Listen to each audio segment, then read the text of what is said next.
Hari ini adalah rangkaian kegiatan Hari Ibu yang ke-93. Melalui lomba kuliner berbasis bahan lokal, kita bangun ekonomi kreatif Kota Takengon dalam rangka HUT Hari Ibu yang ke-93. Adapun maksud dan tujuan kita mengadakan kegiatan ini adalah untuk meningkatkan ekonomi keluarga.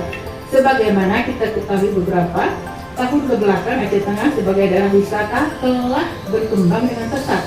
Dengan mengucapkan bismillahirrahmanirrahim, melalui lomba kuliner berbasis lokal, kita bangun ekonomi kreatif Kota Takengon. Segera kita mulai. Berizin.